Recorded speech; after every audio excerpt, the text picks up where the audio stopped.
అనుభవిస్తున్నాడు. తనకి న్యాయం కావాలని చెప్పి ఇప్పుడు ఆ తండ్రి డిమాండ్ చేస్తాడు.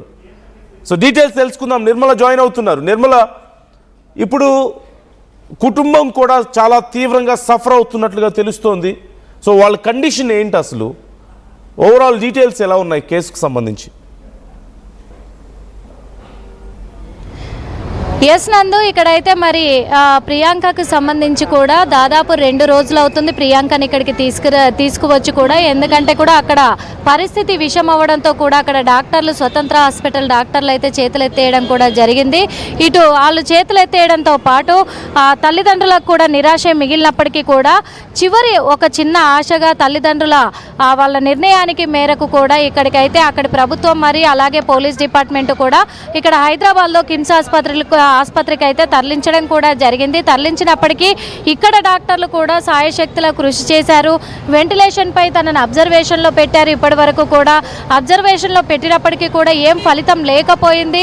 ఫలితం లేకపోయడమే కాకుండా ఆల్రెడీ తల్లిదండ్రులకి, బంధువులకి డాక్టర్లు తేల్చి చెప్పేశారు. డాక్టర్లు అయితే వాళ్ళు ఆల్రెడీ మెన్షన్ చేశారు కూడా, ఇంకా ఇంటికి తీసుకెళ్ళిపోవచ్చు, అయిపోయింది, ఇంకేమీ లేదు అని చెప్పేసి. అంటే నిన్న మనము వచ్చినప్పుడు కూడా డాక్టర్లు ఒక విషయం అయితే చెప్పడం జరిగింది.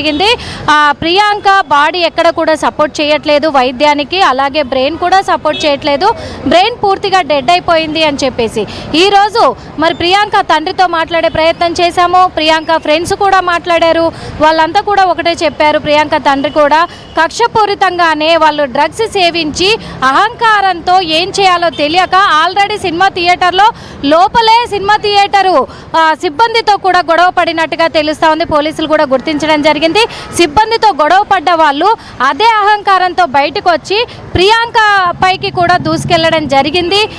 ఎందుకు ఇలా చేస్తున్నారా అని అడిగిన నేపథ్యంలో మళ్ళీ అలా కుట్రపూరితంగానే చేశారు వీళ్ళు అని చెప్పేసి కూడా ఇలాంటి వాళ్లకు కఠిన శిక్ష పడాలి, ఖచ్చితంగా నాకు జరిగినట్టు ఇంకే ఏ తండ్రికి కూడా ఇలాంటివి జరగొద్దు అని తన భావోద్వేగాన్ని గుండెలు పగిలేలా పంచుకున్నారు ప్రియాంక తండ్రి.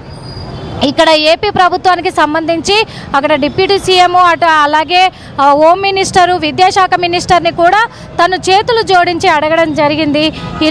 ఇలాంటి వాళ్లకు శిక్ష పడాలి, ఖచ్చితంగా కూడా కఠిన శిక్ష పడాలి, ఇంకెవరికి ఇలా జరగకుండా చూడాలి అని చెప్పేసి మిమ్మల్ని ప్రాధేయపడుతున్నాను, నా బిడ్డకు న్యాయం జరిపించండి అని చెప్పేసి అడుగుతున్నానని కూడా చెప్పడం జరిగింది. ఇదంతా కూడా తల్లికి ఈరోజు తెలీదు. ఇందాక 1 గంట క్రితం కూడా ప్రియాంక తల్లికి ఇంకా ప్రియాంక లేదు అని తెలిసిన మరుక్షణము తనకు ఫిట్స్ రావడం జరిగింది. ఈ ఫిట్స్ రావడంతో హుటాహుటిన కూడా తనకు కూడా అత్యవసర చికిత్స అందిస్తూ ఉన్నారు.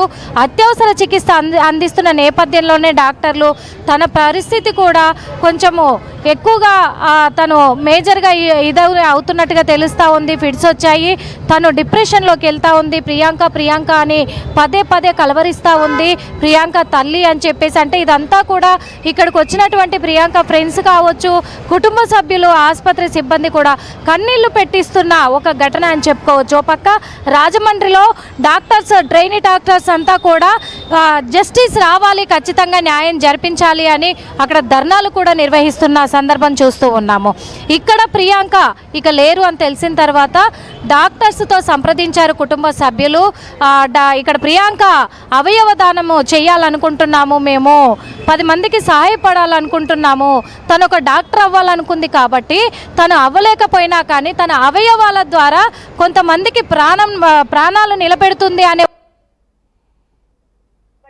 అవయవ దానం చేయడానికి మేము ఒప్పుకుంటున్నాము అని చెప్పడం జరిగింది. ఇప్పుడు ఓ పక్కనేమో ఈ ప్రాసెస్ జరుగుతూ ఉంది, ప్రియాంక అవయవ దానం ప్రాసెస్ జరుగుతూ ఉంది. మరో పక్క చూసుకున్నట్లయితే ఐసీయూలో ప్రియాంక తల్లికి ట్రీట్మెంట్ జరుగుతూ ఉంది. అంటే ఏంటి తన పరిస్థితి, ఎందుకు ఇలా అయిపోయింది, తనకేమన్నా అవుతాదేమో అని చెప్పేసి ఇటు ప్రియాంక తండ్రి ఇంట్లో భయభ్రాంతులకు గురవుతున్నారు. ఒక పక్క పెద్ద కూతుర్ని పోగొట్టుకొని ఉన్నాను, ఇటు నా భార్య కూడా ఇలాంటి పరిస్థితుల్లో ఉంది, ఏం చేయాలో తెలియనటువంటి పరిస్థితి నాకు ఏర్పడింది, ఎవరికి ఇంత ఘోరమైన పరిస్థితి రాకూడదు అని చెప్పేసి ప్రియాంక తండ్రి మాత్రం కన్నీరు ముందేది అవుతా ఉంటారు. అలాగే ప్రియాంక కుటుంబ సభ్యులు కూడా మరి చాలా పెద్ద ఫ్యామిలీ మాది, దాదాపు 300 మంది ఉంటాం మా ఫ్యామిలీ అంతా కూడా. కానీ ఇక్కడ మా ఫ్యామిలీల అందరిలోకి వెళ్ళా ప్రియాంక మాత్రమే డాక్టర్ అవ్వాలనుకుంది. ఒక 6 నెలలు ఆగితే తను డాక్టర్ హోదాలో ఉండి ఎంతో మందికి ప్రాణాలు పోసేది, ఎంతో మందికి వైద్య సేవలు అందించేది, 50 మంది సిబ్బందిని రెడీ చేసుకుంది హాస్పిటల్ కోసమని. అలాంటిది ఈ రోజు ఆశలన్నీ అడియాశలుగా మిగిలిపోయాయి అని చెప్పేసి ఆమె ఆశయం గొప్పది అని తన తండ్రి చెప్తూ ఉన్నాడు. నా కూతురు ఆశయం చాలా గొప్పది కాబట్టే నా చిన్న కూతురికి ఇట్లా పెళ్లి చేసేసింది, తను డాక్టర్ అయిన తర్వాత చేసుకుంటా అన్నది. ఈ రోజు నా కూతురు నాకు దూరం అయిపోయింది. అందుకు ప్రభుత్వాన్ని కూడా కోరుతున్నాను, ఖచ్చితంగా దోషులకు మాత్రము శిక్ష పడాలి. ఇంకా ఎక్కడ కూడా ఇలాంటి సిచ్యువేషన్ జరగకూడదు అంటే యువతులు కొంచెం కనిపెట్టుకొని ఉండాలి పోలీస్ డిపార్ట్మెంట్ అని చెప్పేసి కూడా తండ్రి కోరుతున్నారు. మరికొద్ది కాసేపట్లో కూడా ఇక్కడ నుంచి ప్రియాంకనంటే ఇది ప్రియాంక తల్లి బెడ్ పైన ఉంది కాబట్టి తనకు కొంచెం ఆరోగ్యము కుదుట పడేంత వరకు కూడా ఇక్కడ ఉండి కొంతమంది ఉండి చూసుకునే ప్రక్రియలో ఉన్నప్పటికీ ఈ అవయవదాన కార్యక్రమం అనేది పూర్తయిన తర్వాత కూడా ఈ మొత్తం ప్రాసెస్ అంతా పూర్తయినాక పోస్టుమార్టం కి తరలించేసి తన సొంత గ్రామమైనటువంటి గద్వాల్ జిల్లాకు కూడా తరలించబోతున్నాము అని చెప్పడం కూడా జరిగింది ప్రియాంక తండ్రి అయితే నందు. Right thank you Nirmala, thanks for the details. So ఈ ఘటనలో ప్రియాంక ఇక లేదు అన్న వార్త విన్న తర్వాత ఆమె తల్లి తీవ్ర అనారోగ్యానికి గురైనట్లుగా తెలుస్తుంది.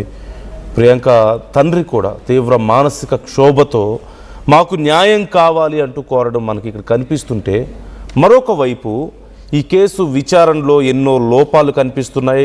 ఒక సోకాల్డ్ పెద్ద నాయకుడు ఒక ఆయన ఈ కేసులో నిందితుల్ని తప్పించే ప్రయత్నం చేస్తున్నట్లుగా, కేసుని నీరుగార్చే ప్రయత్నం చేస్తున్నట్లుగా మరోవైపు కనపడుతుంది.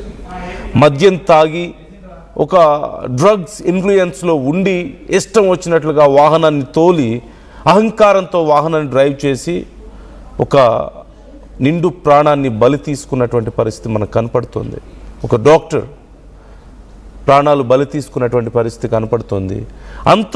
అంత పెద్ద ఇన్సిడెంట్ తర్వాత మళ్ళీ వాళ్ళని కాపాడే ప్రయత్నం చేయడం, ఇంతకంటే దారుణం ఇంకేదైనా ఉంటుందా? అయితే ఇప్పటికే ఈ సమాచారం తెలిసి సీఎం కూడా చాలా సీరియస్ అయినట్లుగా తెలుస్తుంది. అసలు ఈ కేసు ఇన్సిడెంట్ జరిగిన తర్వాత 3-4 రోజుల వరకు ఎందుకు బయటికి రాలేదు? ఇప్పుడు మళ్ళీ ఎవరో అక్కడ కొన్ని అవకతవకలు చేయడానికి, ఈ కేసు ఆధారాలని మాయం చేయడానికి ప్రయత్నిస్తున్నారని, లైక్ కార్ నంబర్ ప్లేట్ మాయం చేయడం దగ్గర నుంచి డ్రైవ్ చేసిన వాళ్ళు పేర్లు ఎఫ్ఐఆర్లో లేకుండా చేయడం ఇలాంటివి ఏవో ప్రయత్నాలు జరుగుతున్నాయంటూ తెలుస్తుంది. ఈ కేసులో ఏవో తారుమారు అవుతున్నాయంటూ తెలుస్తుంది. జాగ్రత్తగా ఉండండి, ఎట్టి పరిస్థితుల్లోనూ ఈ కేసులో ఎవరెవరైతే దోషులు ఉన్నారో వాళ్ళని ఖచ్చితంగా శిక్షించాల్సిందే. కేసు విచారణ చాలా స్ట్రాంగ్గా వేగంగా జరగాల్సిందే అంటూ చంద్రబాబు ఆదేశాలు జారీ చేసినట్లుగా తెలుస్తోంది. సో లెట్స్ హోప్ ఈ కేసులో నిందితులు ఎవరు తప్పించుకోకుండా దోషులకి కఠిన శిక్ష పడాలని మనం కోరుకుందాం. ప్రియాంక కుటుంబానికి న్యాయం జరగాలని మనం కోరుకుందాం. అండ్ ఎప్పటికప్పుడు ఈ కేసుకు సంబంధించిన డీటెయిల్స్ మీకు RTV minute to minute updates అందిస్తూనే ఉంటుంది. ఎక్స్క్లూజివ్గా అసలు ఈ కేసుని ఎవరు ఇన్ఫ్లుయెన్స్ చేస్తున్నారు, పోలీసులు మిస్ అవుతున్న ఆధారాలు ఏంటి, కేసు విచారణ ఎలా జరుగుతోంది, ఇన్సిడెంట్ జరిగిన దగ్గర నుంచి టైమ్ లైన్తో సహా every minute to minute updates RTV మీకు ఎప్పటికప్పుడు అందిస్తూనే ఉంటుంది. మీ అభిప్రాయాలను కూడా మాతో షేర్ చేసుకోండి, కామెంట్ చేయండి.